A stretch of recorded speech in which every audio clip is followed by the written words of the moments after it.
Hey, all you DPC rebels and all you resistance fighters out there in the great, massive area of America. I hope you guys are doing great today. Awesome day here in South Carolina. It's beautiful, it's sunny, it's warm. So, all you frozen, wet people out there, I feel terrible for you. Not really. Just wanted to get back with you guys for another 5 minute magic tip on this awesome Friday. Got a really cool tip for you, more towards advisors and employers and benefits folks, brokers, um, and patients in general. But also a really good tip for the DPC docs, talking about why physician-owned clinics matter. Was at a meeting not too long ago with a group of brokers, advisors, and insurance type folks, and we talked about this a little bit about why the it matters if your physician, your primary care physician specifically, is an independent physician, working for themselves and the patients, and not for a corporate medicine or for a hospital system. So, an interesting study came out last month, um, in JAMA Health Forum. Here's a little copy of that. So, it's JAMA Health Forum, May 31st. I'm sorry, March 31st, 2023. The link is down in the show notes if you're watching on Facebook or YouTube or however you're checking me out, LinkedIn. The link is there to that study.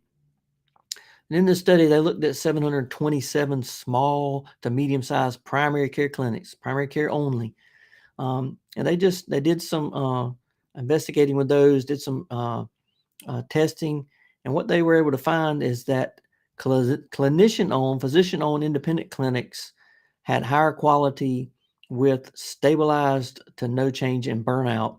So the burnout was a lot higher in corporate or hospital-owned clinics, but the physician-owned clinics had higher quality without any increase in burnout, which was a very interesting finding. In fact, the lead author in the study, I found an article about the study, and there's a quote that she had, Dr. Lisa Rotenstein. I think that's how you say her name. She's a physician at Brigham and Williams Hospital. Her statement was, "Our findings add to a growing body of research suggesting positive satisfaction, engagement, and utilization outcomes among clinician-owned practices." So basically, the independent physician-owned practices seem to be doing a lot better as far as quality and less burnout for their employees and the physician. So better for docs, better for staff, better for patients, and the quality is a little bit higher. So that's very interesting. And we've known for quite some time, we've always liked to talk in the DPC arena that, hey, when you're an independent physician working for your patients, you're doing what's best and right for them. And you don't have a corporate overseer or hospital system that you're trying to dance for and do what's right and best for the corporate dollar.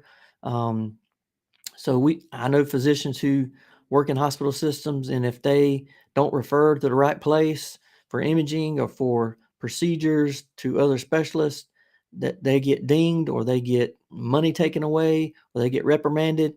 Um, so we just don't. I just don't feel like that's going to be helpful to the patients long term. We should be doing what's right and best for the patient. And when you're an independent physician working directly with the patient, the patient's paying you directly. You work for them. You don't work for an administrator. You don't work for the insurance company. You don't work for the government. Um, we think things work out way better. In this one little study, I'm gonna put the little graphic up here so you can see. It's in JAMA Health Forum, March 31. So go check that out. The links in the show notes below too. So check that out. This gives us a little bit of extra kick in the butt for independent physicians. If you're an advisor, you're an employer, you own a business, you're dealing with employees, brokers, any of those folks. If you have a plan and most of your patients are going to hospital-owned primary care clinics, they're probably not getting the quality and the cost that they could be getting. So you really need to be thinking about independent practices We're even if it's fee for service, the independent practice may be still a lot better as far as quality, and there may be less burnout in those physicians and staff at those clinics. I would suspect that DPC outside of the insurance system would be even better quality for the patients, and as we're doing even more that we can do to try to keep them happy and satisfied because they're paying us directly. And we have less insurance burdens and other things that we're dealing with, so the burnout is a lot less for us. Not zero. You can still burn out in DPC for sure. You can get yourself in trouble. So I would really encourage advisors, employers, people working with insurance plans to look at independent physician groups for your primary care, specifically for primary care, because this would be super helpful to get patients what they need when they need it, and to keep the costs down, keep the quality higher. So really need to think about that.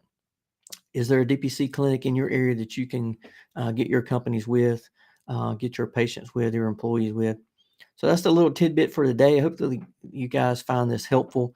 You can connect with me at drshane at dpcmagic.com, drshane at dpcmagic.com. I can connect with you there to answer questions. I have some benefits advisors that I know well, and we try to help people set up plans that work for them. So just connect with me if you need to.